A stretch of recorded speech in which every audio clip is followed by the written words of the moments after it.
Hi, everybody. Sean McCracken, news editor, here with Hotel News Now, here with Jamison Conrey from HVMG. Now, Jamison, today we are here to chat about hurricane preparedness. And this is something of an area of passion for you, as I understand it.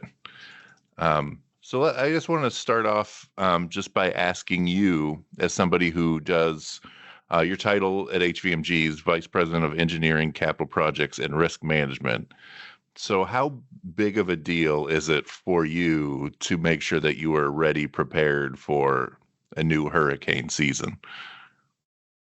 Well, Sean, coming from Florida, still living in Florida and dealing with, hurricanes my entire life, I've seen them firsthand what they can do and continue to see what they do. So being prepared for our hotels is everything to me because it can make the difference um, in having high claims for our insurance companies or getting through well prepared. And working is, like you said, risk management side of things.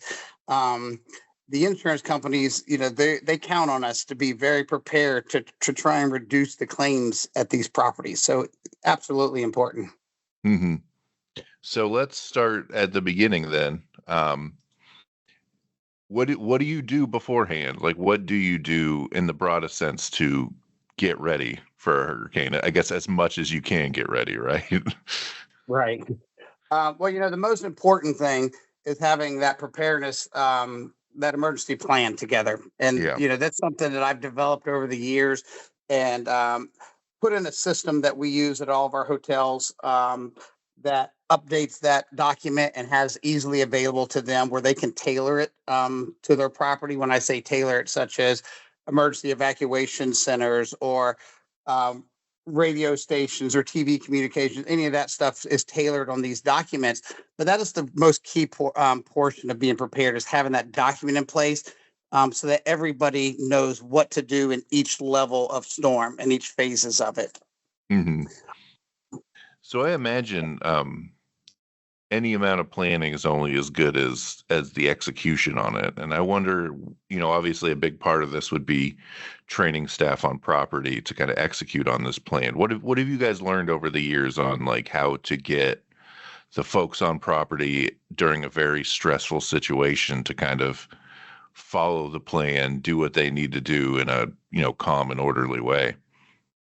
You know, I've, you couldn't have said it more accurately there. That planning on the hotel level is crucial because what we do is we'll work with our general manager to set up training prior to the hurricane season with individual departments. So, for instance, like the engineering departments are going to have a whole different level of planning from inspections of water intrusion areas to boarding up certain areas, having emergency kits available. Where the F&B department will make sure that we have proper food um, and supplies ready for the storm. So we go over all that training prior throughout let's just say the quarter before the hurricane season. And then what we do is we monitor very closely, the situations and start having calls with our properties to see are they prepared? Where have they started executing their plan at? And is each department ready in their area prior to a storm as we start tracking them? hmm When you mentioned kind of stocking up on the things the different departments need, has there been anything that, when you first started doing this, you didn't think of as vital to have on property that you've learned is maybe a bigger deal than you initially thought? Well, I would think, one of the key things that I think that what we learned, and because like you said, supplies, you can go from basic supplies like glow lights and batteries and flashlights and stuff like that to then realizing is your property properly prepared for like a long-term outage, such as do you have a cooler or a refrigeration that's on the backup generator? So those are hmm some of the things I believe that we've learned to go into a greater depth dive down and being prepared is what is on your emergency generator, and do you have an emergency generator that can handle those additional add-ons. So definitely that is, I believe, is one of the biggest things we've changed over the course. Yeah, I will say I've learned firsthand this summer, and obviously we're based in Cleveland. We don't get hurricanes up here. Um, but I learned firsthand this summer what it's like to lose your power for a week, and man, I was not prepared for it. It is So it brutal, because you don't think about it from all especially the in the different Florida. angles. I'm Yeah, sorry. I was gonna say, especially, where hurricanes hit, like Florida, Texas, in the Gulf Coast, in those areas, they're really hot. It's still really hot during yeah. those times. So it can get, with no power, it can get uncomfortable very quick. Oh, absolutely, absolutely. So, I mean, I'm sure a big part of the staying ahead on the curve on this with anything weather related is, forecasts. And we all have our feelings about how accurate or less than accurate weather forecasts can be. But how do you best kind of pay attention to what, the weather service is projecting or what the current trajectory is for any given storm? Like, what's the best practice for kind of keeping an eye on things? So we've partnered with some restoration companies that have some of the best tracking. They utilize all the different weather sources, and they pull all that information together, and they provide us day by day updates. Where the track are, where they are preparing for us. So they have like an inventory of our hotels. So they start showing our hotels on their tracking map and showing here's some impacted areas potentially through all of the data that we have, and then we work with them in staging at those properties. So we're like, preferred partner to be ready to dispatch, not only to the Mhm. community but at our hotels as well. Yeah. And do you have like what's the general time horizon for when that's, reliable? Do you have a good sense of what's coming a day or two ahead Usually, or more? usually it's about a week out. You really start watching it because these storms, they change path, they change paths so much. Yeah. Um, you really start watching about a week out. Like I got an update just as early as today for this Gulf Coast one that's over in Texas. And so that from one of our partners, and they started showing us, the impacted areas and where they're prepared from, all the way from the tropical outlook to tropical alerts, and preparing us for where we should pay attention to. So, Mhm. like I said, as early as today, we're talking about a um, Wednesday, tomorrow, kind of approaching to Thursday impact day, is really starting to drill down to those areas now. So once you have a good sense for a storm's coming, what do you do in terms of communications with guests who are going to come check in or expected to come check in? Like what's the general protocol between when you figure out something's likely to impact a property to just let people know what to expect? Where that go, where it's going to differ with each area, right? So, I mean, Mhm. um, so depending on have the guest arrived already, have to where if they're in house already. So if they're arriving, during that, we'll start fielding a lot of phone calls up front. So our reservation Mhm. agents and our front desk are letting them know upfront the information we have and the potential, because sometimes what happens like last minute is a governor will come across and they'll do a mandatory evacuation. So that mandatory evacuation, now we're closing up the hotel, and so it's a Yeah. separate situation. But Yeah. really, we're just trying to inform our incoming guest as much as possible of the information we have hand. So for instance, like you up in where the area you're in, you're not as familiar with hurricanes. So we're trying to provide you that real time data that we have to make so you can make your best choice of what you want to do. Yeah, I mean, I absolutely am not as familiar with hurricanes. I probably know a lot more than you about blizzards, but not hurricanes. Absolutely. So, so when the storm comes, obviously that's going to be a crazy hectic period, but I wonder, from your position, somebody at the corporate level, what do you do to kind of monitor from afar? Like, how much I mean, I assume in the worst case scenario, it's probably impossible to know exactly what's going on, but what's your general MO on, keeping on in communication with the properties and figuring out what you can do to assist? So I am I am on what how do I want to say it? Like, so I'm available to them 24/7 throughout the entire process. So I'm staying in communication with them on the ground. I'm staying on communication with our first responders that I have set up post or pre-storm to be there, and getting real updates of the condition of what they're seeing, what's happening at the hotels, and being prepared for as soon as that passes to have my teams in there. So in working with my properties, I've already established all of those teams in preparation, whether it's a roofing company to come in and temporary put roofing things or dry out or extractions. All that's pre-planned during the planning portion right before the storm, and then Hmm. executing as soon as the storm's over. So those communications, why the storm, and what they're seeing on the ground, I'm coordinating the entire time with the teams. Now, in addition to kind of like protecting the asset that is the hotel and your team there, I imagine that, in a lot of circumstances, hotels are a resource to the surrounding community through the course of the storm. So what's kind of the approach there, and how do you kind of make sure that, the property is available in whatever way it's needed to, if, the storm is bad enough that people need emergency housing or that sort of thing? That's a great question. I mean, so obviously the two things that we're looking at is is our associates, what Hmm. impact that they have personally had, and how can we assist them in making sure they're taken care of and their families are taken care of, but also our first responders, whether it's the restoration companies or emergency personnel that need to get in, getting our hotel back up quickly and partnering with the right people to get it up and quickly to provide those services is usually what we're focusing in directly after a storm. Hmm. I'm also curious, in your time dealing with this, you mentioned that, you kind of get everything lined up a quarter ahead of the hurricane season, but have you seen any shift in what the actual hurricane season is in any of your markets, or maybe even the regularity or severity of the storms?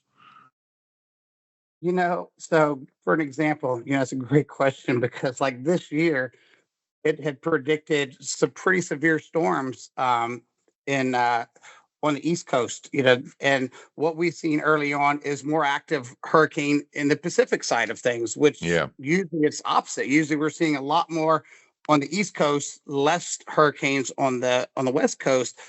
But all the models and predictions have seemed to be totally off every year, in my opinion.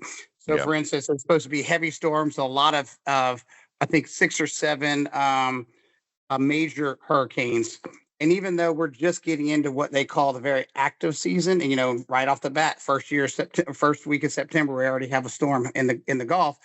We typically see September really amp up. So that's kind of the um, what we really focus in is September. Now this year we have one as early, I think it was like the first week of July, which that's unprecedented too.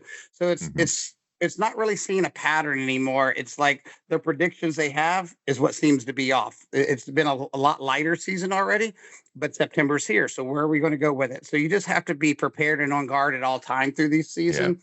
Really, b- just to make sure that you're watching this closely. Yeah. It's almost that cliche that you got to stay ready so you don't have to get ready, right? Exactly. So, I know in years past, there's been a lot of kind of hemming and hawing about how the insurance companies treat these claims. And, the worse the storm is, the longer it takes to kind of sort through all of that, like industry wide. And you were mentioning, kind of the front end, establishing those relationships, making sure that's all lined up beforehand. But what's your kind of best practice for dealing with the insurance side of this after, the storm goes through? You know, the being um, working through our risk management program that we've really put a focus on this year. Um, from communication with our insurance company, the days of just easily being insured from them are starting to go away, and they're now focusing on what are we doing to make them want to insure this. So Yeah. having those plans in place, showing them, our executed plans, our preparedness plans, and what partners we're using um, all up front is really helping us being able to have an easier transition through the storm with them because we're using partners that they're familiar with, that they've worked with. They Yeah. see that we've executed a plan. So in years past, when those weren't all in place, it's really difficult navigating through the insurance property. But 20 years of doing this now, we're pretty prepared, with our insurance companies, and we have some really great partners in our insurance network that we work these claims with. hmm No, I mean, being in Florida, obviously, there's been a lot of news coverage the last couple of years just about the cost of insurance. And I imagine, from the risk management side, that math has probably gotten a little more complicated for you over the last few years, right? Absolutely. I mean, the deductibles. I'll give you an example. Like 5 years ago, water damage was $50,000 deductible average. We're seeing anywhere from 200, 300 to $500,000 in deductibles for water damages now, just because insurance companies are taking these high hits all the time. And the typical claim from some of these water damages is $1 million claims. So Yeah. um, it goes back to preparedness and reducing that risk for them to really navigate that cost at the end of the day. Yeah. And less of a headache for you if you can do everything you can ahead of the time to prepare the property to incur as little damage as possible, right? 100%. So, in your years of doing this, do you find that there's any elements? I mean, a lot of this planning is stuff that you can say after the fact, like, oh, it's kind of obviously you want to communicate with people. Obviously, you want to stock up on things. Obviously, you want to have everything is ready to go. But are there things that you find that kind of fly under the radar that have been like hugely vital to navigating this process? One of the things that I think people take for granted and being prepared or navigating is is their roof and drainage systems ready for such impacts. So that the littlest things like not going up and preparing your roof drains can be catastrophe. Could be yeah. Can you say apologize? Catastrophic. Yeah, Catastrophic yeah. damage because drain pipes might not be able to handle the weight and cause Yeah. collapses and additional damage. Yeah. So um, so those things sometimes get taken for granted. Even your parking lot drainage, and have you had it checked and have you had it cambered lately to make sure it can handle the proper flow? Do you have any collapses? Because a lot of times these old properties will have drain pipes that branches start growing through, and now the Mhm. drains are starting to collapse. The next thing you know, you got backup on your drains. Where does that water go? Into your hotels. So those things, a lot of that drainage systems gets taken for granted when you don't prepare and think about those small things like that. Mhm. Now, a lot of the conversation we've had has been, I mean, not surprisingly, kind of Florida centric, but obviously HVMG is a big company that has a portfolio that stretches over a lot of places. I imagine that your preparedness differs from, one part of the country to another part of the country. Like, is there any key differences in how you prepare for different regions when it comes to storms? Um, you know, that's a great question because the differential that I see in that, because a hurricane is a hurricane, Yeah. depending on the wind and the amount of rain it's bringing. But when I see different areas that really could be impacted, and I'll give you an example, like the Pacific side. We had some storms over the last year or two that came in as far as one of our properties in Borrego Springs and got they typically will never see rain in those Mhm. desert areas. So being prepared for flood type situations that a hurricane brings in, some areas in Texas that have low lying areas that is really driven by flooding versus so much the wind damage. So I think Mhm. those would be areas that we focus in from a flooding standpoint and look at preparing for massive amount of water for those properties versus your standard properties that maybe catch that type of hurricane, throughout the seasons already. Yeah, and I imagine that, a lot of the learnings you were talking earlier about how important it is to be prepared to deal with a long-term power outage. Like I'm sure that stuff you can carry over to, ice storms in Texas now or things that kind of catch you off guard. At least you've prepared for kind of severe weather events in ways that are a little more holistic, right? Oh, absolutely. And we use a property management system that I'm able to upload documents to every one of our properties specific for um, natural disasters like wildfires or tornadoes or ice storms and stuff like that. So they're prepared in their own different ways for all of those different kind of weather events. And it's the same scenario, like you said, you can prepare so much for an ice storm or a tornado. We had a tornado I'm dealing with right now that hit out in Arkansas, and you can only prepare so quickly. So Yeah. having that post plan is the most important, and having that response teams to be able to get out there. I think they were out with power for like 5 days. Hmm. Um, Roof, took off complete roof. Same thing in Texas, hailstorm down there. Didn't know it was coming so strong the hail was going through the plywood in the roof complete and into the hotel. Yeah. So those things was a result of being properly prepared for a team to be out there, that recovery team to instantly get out there and minimize your downtime and get you back up and running as quickly as possible. Yeah, I mean, I will say it was a tornado situation when I lost power this summer, and if there's anything to like about a hurricane, it's that you get a little bit more notice than than you will with the tornado, right? That is the most fortunate thing is how long they track that and how far it goes. But yeah, Mhm. the other ones is really about the being prepared to react to them. Yeah, for sure. Um, Jameson, I think that there's been a lot of really good stuff for people to take away from this conversation. You have any kind of final words of wisdom on what people should keep in mind as they get ready for a storm season? Um, I would say no matter how much planning and preparation you do it, continue to train on it, continue to Mhm. review your plans. Once you put it in place, it continues to change. So stay close, stay close to what you've put out, what's going on, and continually go with changes and adapt to it. And just make sure that you've prepared to any changes that can happen. Mhm. Well, thanks so much. I appreciate it, and hopefully, you won't have to use this plan too much over the next few months. I hope I'm watching this tropical storm Francine right now to see where it takes us. But yes, I hope it's very minimal. Mhm. All right. Well, thanks again. Absolutely. Thank you.